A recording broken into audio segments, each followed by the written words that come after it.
No vídeo de hoje, a melhor atuação do São Paulo no ano, o Grêmio irreconhecível, com alguns problemas até repetidos, é verdade. E também quero falar sobre as ausências do Neymar e do Gabigol no jogo de hoje do Santos contra o Atlético Paranaense. Um papo rápido sobre isso. Eu tenho dúvidas sobre esse tema, tá? Quero tentar tirá-las aqui junto com você. Like no vídeo, se inscreve, ative o sininho, rumo a 460 mil inscritos por aqui. Boa quinta-feira para todo mundo. Os primeiros raios de sol vão iluminando os apartamentos em São Paulo. Aqui estamos lutando contra o sol, né? Mas vamos lá, treinar, hein? Não esquece, recado para hoje, cuidar da saúde, cuidar da alimentação, cuidar da mente. Eu falo muito de treinar, pô, vai lá fazer uma musculação, uma caminhada, uma corrida, isso é importante. Mas tão importante quanto é você também cuidar das outras partes. Então, por exemplo, cuidar da mente, aquilo que você lê, aquilo que você assiste, aquilo que você absorve, seja muito seletivo, muito cuidado com o algoritmo de rede social, com timeline de rede social, com comentários em posts de rede social. Isso faz um mal, se você puder evitar, evite. Isso é importante também. Papo do coach desta quinta-feira. Muito bem.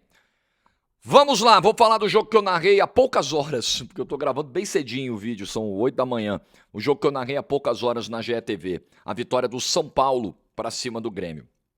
E pela primeira vez, o Crespo em 2026 escalou seu trio de ataque. Ontem ele sai da formação tradicional com 3 zagueiros do São Paulo, e aí você ganha uma opção lá na frente, e era o Lucas. O Lucas vinha tendo aí uma minutagem gradativa.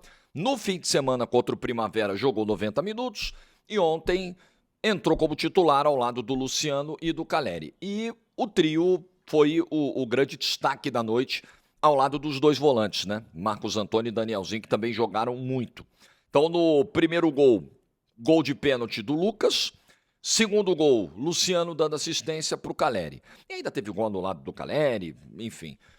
Então, é um trio que desequilibra, assim. Poucas equipes têm um trio como Lucas, Luciano e Caleri. Se eles estarão inteiros o ano todo, livres das lesões, especialmente Lucas e Caleri, não sabemos. Essa questão das lesões tem sido um problema crônico do São Paulo. O Bobadilha ontem saiu machucado, inclusive, deixou o campo para a entrada do Pablo Maia ainda no primeiro tempo. Se o São Paulo conseguir se livrar disso, conseguir manter os seus jogadores pelo maior tempo possível em campo, pelo maior número de jogos possível à disposição, é o segredo, é a chave, porque o São Paulo não tem condição para grandes contratações. São Paulo foi pegando oportunidades de mercado de jogadores em fim de contrato. O Danielzinho, o Lucas Ramon, que chegou agora, acho que fez um bom jogo, fez um jogo correto ontem pelo lado direito. Claro, está se adaptando, está encaixando. Tem meninos aí para completar o banco. O Pedro Ferreira ontem entrou na reta final.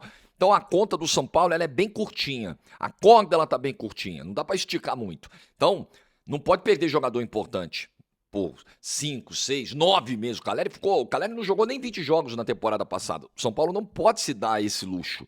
Porque o São Paulo não tem hoje caixa. Ah, perdemos um cara importante machucado. Tá bom, nós vamos no mercado brigar e vamos trazer. Não tem. Não tem. Então, quando esse time está completo, quando você tem um Lucas à disposição, sem dores, conseguindo fazer todos os seus movimentos, girando, participando, arrancando, tabelando, faz muita diferença. Um jogador do nível do Lucas Moura, bem fisicamente, faz muita diferença. E é muito importante para o São Paulo ver o Lucas jogar com a regularidade que parece que vai começar a jogar, né? Livre de tudo que aconteceu no ano passado e fazendo esse gol de pênalti, o segundo dele na temporada, o primeiro dentro do Campeonato Brasileiro. E, aliás, do pós-jogo a gente teve um papo muito legal, né? Lá no gramado, o Pedro Rocha e o Bené, com o Lucas, o Formiga e eu no estúdio. Eu reforço aqui um grande abraço para o Lucas. A carreira dele está diretamente ligada a minha diretamente ligada a dele, para sempre. Narrar gols do Lucas é sempre muito bom. Eu tive a chance de narrar mais um na noite de ontem. Cara, precisamos falar de Marcos Antônio, tá? Falamos do trio do São Paulo. Precisamos falar de Marcos Antônio. Nesse momento, você não pode fazer uma lista de destaques do futebol brasileiro sem colocar o Marcos Antônio. Você tem o Carlos Vinícius, que é artilheiro do Brasil do ano, etc.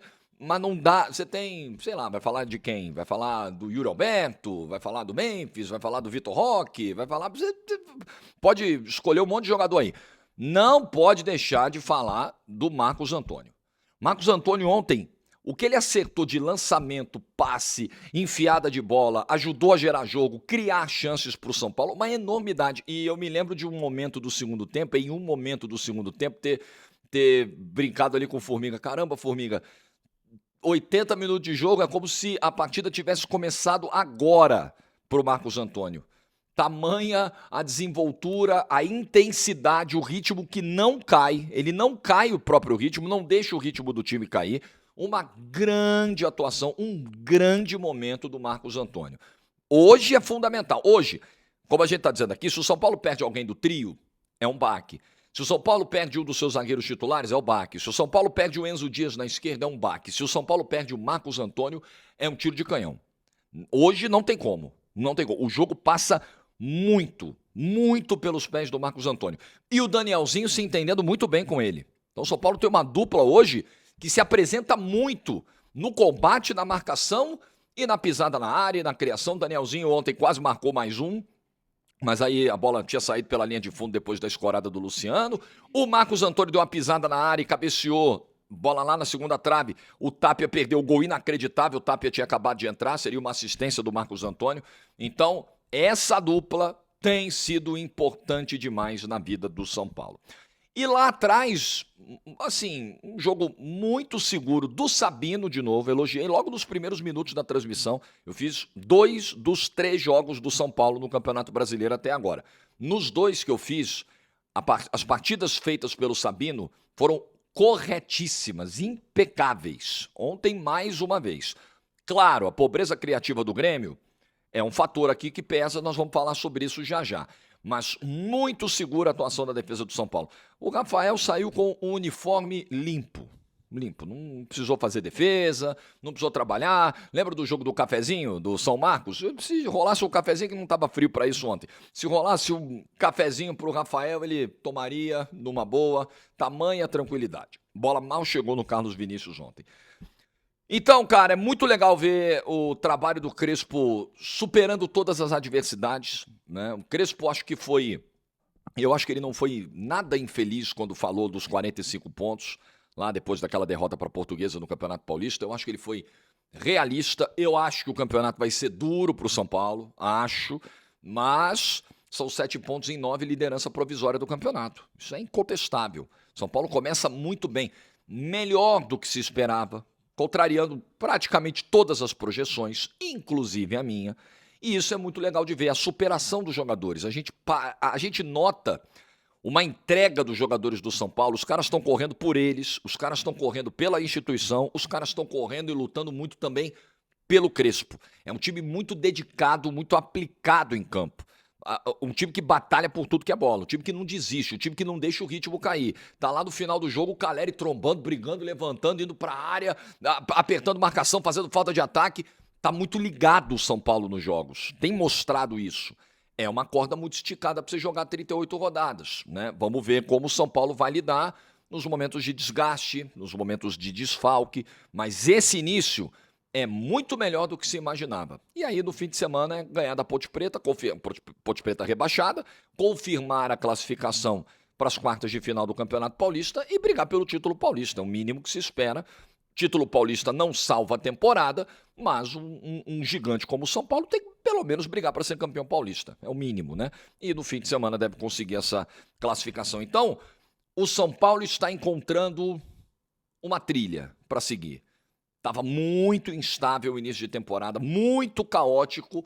Os resultados colocaram as coisas no trilho. E não só os resultados, porque pode ficar a impressão de que por uma obra do acaso os resultados surgiram e aí a coisa acalmou. Não, pela competência do São Paulo, pelo bom trabalho e pela entrega dos jogadores, algo fundamental.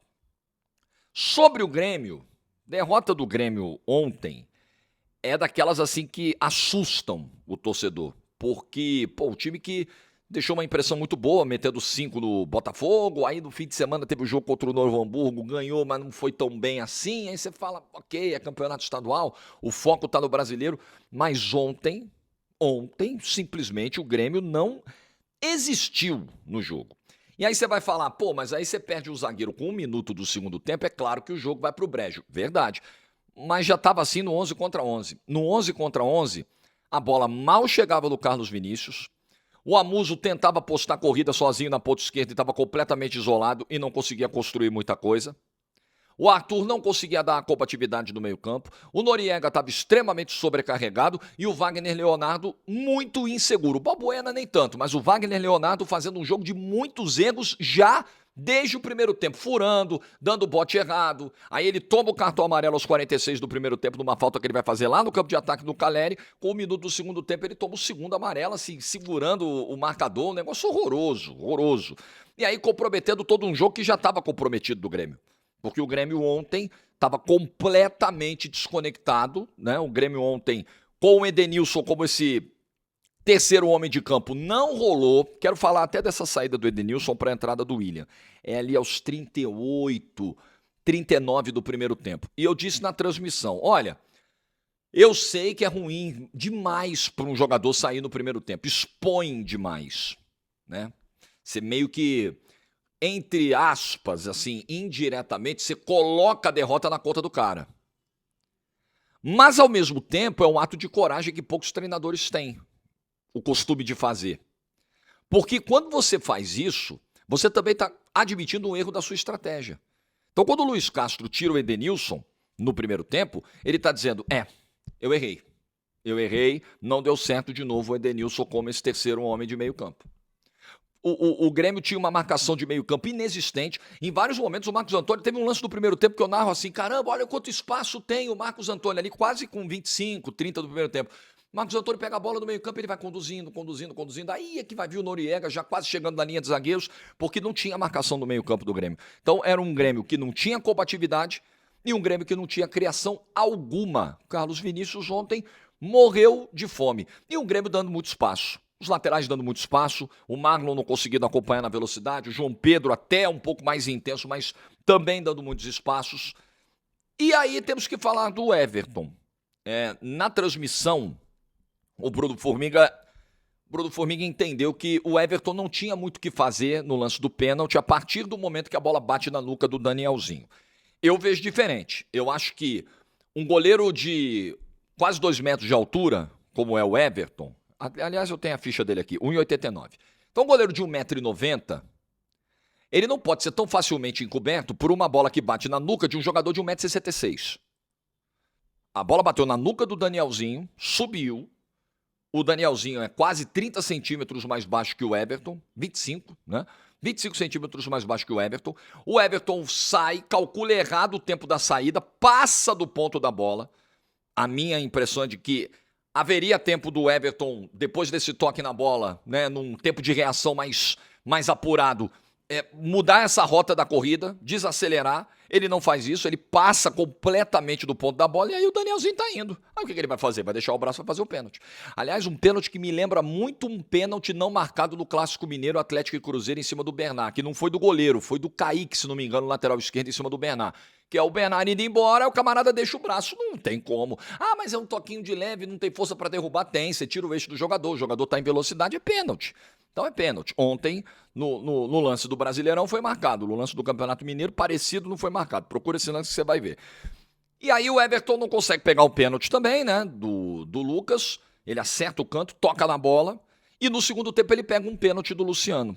Ele acerta o canto nas 2 cobranças de pênalti. O que eu acho do Everton? Goleiraço, altíssimo nível, um dos melhores do futebol brasileiro dos últimos anos, super vitorioso do Palmeiras, seleção brasileira, Copa do Mundo, tudo isso. Porém, não vive um bom momento. Ele perdeu a titularidade depois que teve aquele problema na mão, chegou o Carlos Miguel, mas ele também já vinha sendo muito contestado. Os últimos meses dele no Palmeiras não foram de brilho e ele foi para o Grêmio justamente para recuperar esse brilho. Ele não saiu do Palmeiras porque estava muito bem, obrigado, voando, não. O Palmeiras não abriu mão do Everton porque, puxa vida, né, vamos... é um goleiro que está no auge, vamos deixar o Everton sair porque ele está pedindo. Não, o Palmeiras abriu mão porque, olha, temos hoje um goleiro que a gente entende mais confiável, mais jovem, num momento melhor, e o Everton meio que já encerrou o ciclo aqui e a vida segue.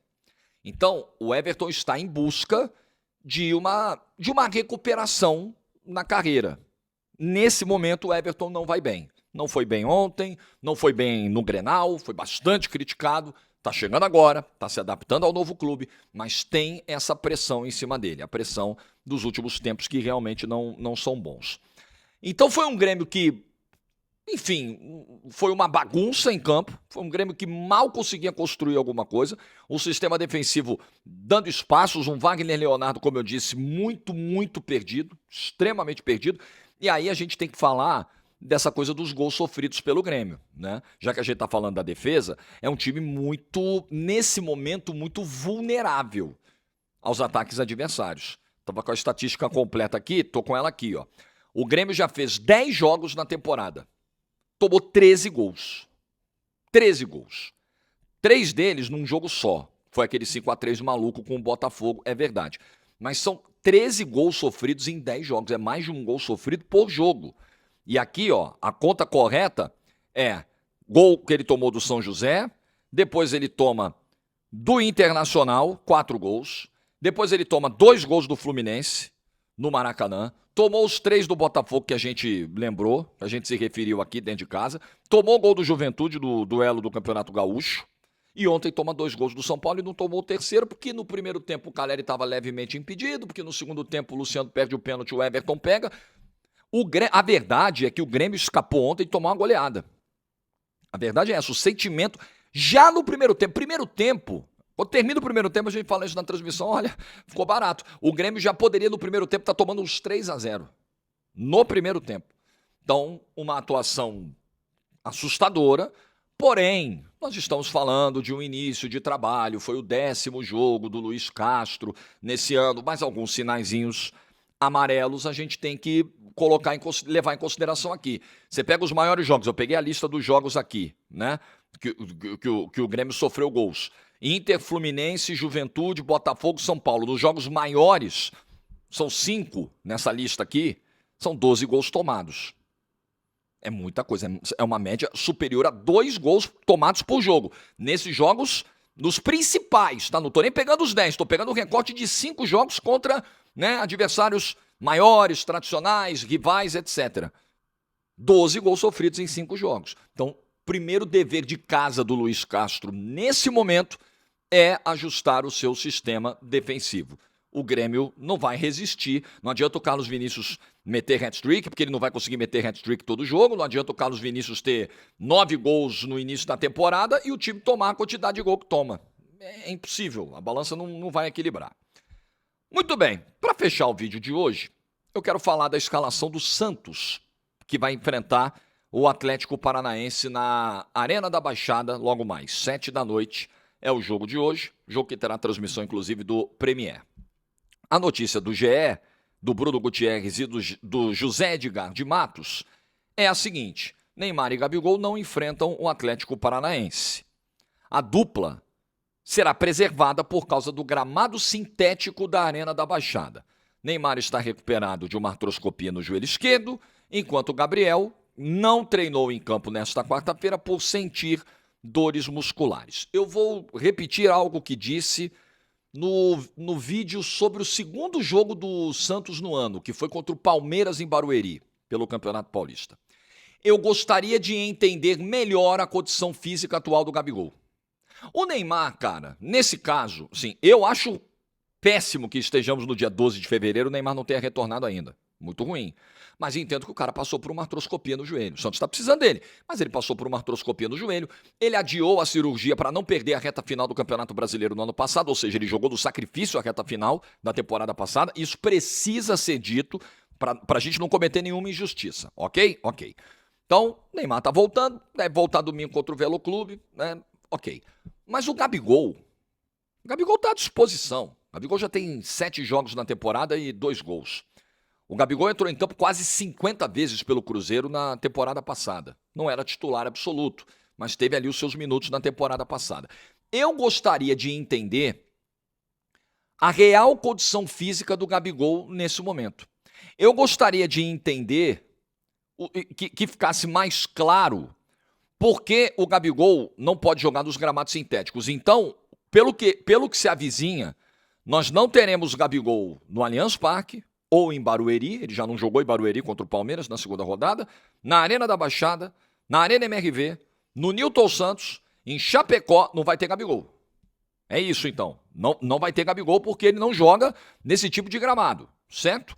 Eu gostaria de entender o porquê. Tem alguma questão em contrato? O Soares quando veio no Brasil, e é só para entender mesmo, porque assim, o combinado não é caro. O Soares quando vem pro Brasil, ele coloca no contrato com o Grêmio, ele não joga em gramado sintético, e não joga e acabou. E aí todo mundo lembra daquele inusitado episódio do jogo entre Botafogo e Grêmio, que se fosse no Newton Santos, não teria o Soares em campo, o Botafogo fez um show no estádio, levou o jogo para São Januário, aí o Soares falou, opa, gramado natural eu vou. Ele vai lá e mete 3 gols no Botafogo, né? Aconteceu de tudo também com o Botafogo 2023, é uma loucura. Então eu gostaria de entender se existe um combinado, que isso ficasse claro pro torcedor do Santos ter, difícil, né? Contar com a transparência. Ó, Gabigol não joga no sintético porque nós temos um combinado aqui, nós temos em contrato, porque assim, eu não lembro, nos tempos de Cruzeiro agora recentemente, nessa temporada que passou lá, no Flamengo, não lembro do Gabigol ficando fora de jogos em gramado sintético. Não lembro, sinceramente não lembro. Então gostaria de entender os jogadores que não atuam no sintético, o porquê não o fazem. Ah, não faço porque eu não gosto, não faço porque eu tenho um combinado com o clube, não faço porque aumenta o meu risco de lesão, etc, etc. Gostaríamos de saber. E a real condição no Gabigol, porque nós estamos no dia 12 de fevereiro e mais uma vez a alegação é de que o Gabigol está sentindo dor e não vai pro jogo. O Gabigol está com dor, não vai pro jogo. O Gabigol está com dor e não vai pro jogo. Eu acho o seguinte, o momento do Santos é um momento de sacrifício de todas as partes. Para ser justo, para falar do Neymar, Neymar não joga, detesta sintético. Ele foi à Arena MRV no passado contra o Atlético. O time estava precisando, estava numa situação muito ruim. O Neymar foi lá no retorno e jogou. Reclamou pra caramba do gramado sintético e tal, até machucou. Mas ele foi, jogou. Porque o Santos precisava dele. O Santos, nesse momento, precisa do Gabigol. O Santos, nesse momento, precisa que o Neymar retorne e retorne bem. E aí você não tem o Gabigol para o jogo de hoje. Então veja, o Santos vai para o seu terceiro jogo no Campeonato Brasileiro. O segundo em gramado sintético, o Gabigol ficou fora dos 2. O primeiro o Santos tomou 4. Você perder um atacante com as carências de elenco que o Santos tem, com a capacidade do Gabigol, com o poder de finalização, poder ofensivo que o Gabigol tem, é muito ruim. É muito ruim. Mas eu só queria entender o que aconteceu, porque assim, ano passado, o Gabigol jogou contra o Atlético Mineiro na Arena MRV. Eu queria entender o que realmente mudou, porque a informação que vem é essa. Gabigol preservado por causa do gramado sintético da Arena da Baixada. Tô lendo de novo aqui para não cometer nenhuma imprecisão. Então, a informação que vem é essa. Gostaria de entender. Porque assim, nem se usasse o argumento, não, precisa ganhar do Velo Clube na última rodada para não ser rebaixado, então vai poupar o Gabigol. O Santos não tem mais risco de queda no Paulista. E cá entre nós aqui, eu acho que um clube do tamanho do Santos tem que brigar sempre para classificar e para ser campeão, etc. Acho que o Santos tem que brigar para se classificar no Campeonato Paulista no fim de semana. Tem que fazer a parte dele contra o Velo Clube na Vila Belmiro. O jogo é importante, claro que é importante. Mas mais importante que isso é fazer 45 pontos no Campeonato Brasileiro. Mais importante que isso é tentar pontuar, desesperadamente pontuar dentro da Arena da Baixada. Contra um time que está vindo da Série B. Então, se você for priorizar alguma coisa nessa semana, Campeonato Brasileiro, porque o risco de queda é alto. É bem alto nesse momento. Então, eu gostaria de entender. Eu estou apenas buscando um melhor entendimento dessa situação do Gabigol, que eu realmente não entendi. Não entendi qual é de fato a condição física dele, por que tantos episódios de dores musculares o tirando dos jogos e por que não atuar no gramado sintético. Eu gostaria de entender. Espero que o Santos seja transparente com o seu torcedor e esclareça essa situação. É uma baixa importante para logo mais. Muito bem. Feito o vídeo nesta quinta-feira. Like se você ficou até o final. Juízo e tchau.